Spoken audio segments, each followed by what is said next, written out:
I am calling from the year 3000, introducing you otherworldly creatures to the current literary classics on our planet.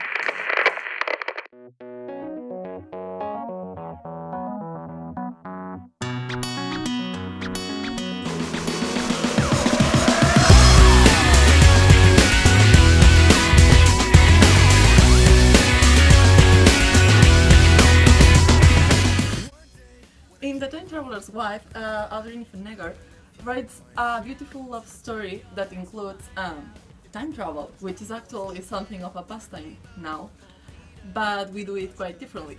So my pick is The Curious Incident of the Dog in the Nighttime by Mark Haddam. It's written from the perspective of a teenage boy who has Asperger's syndrome, and it begins as a kind of typical detective story, but as the novel progresses it becomes much more interesting and takes a more interesting turn.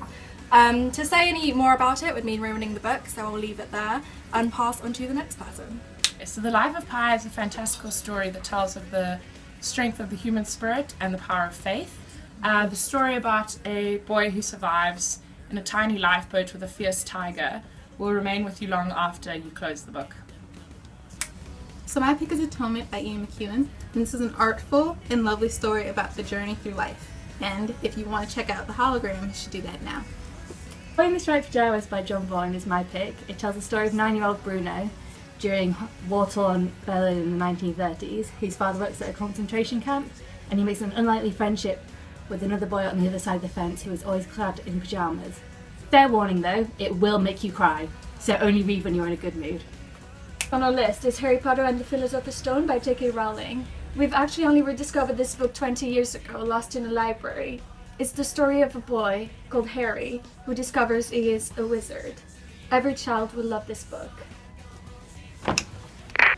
We hope that this message has reached you. We've adapted it to the technology of your time. As you can see, despite the civil war between publishers and Amazon, books are still very sacred in our time. Live long and prosper. To the year 3000, not much has changed, but they lived underwater.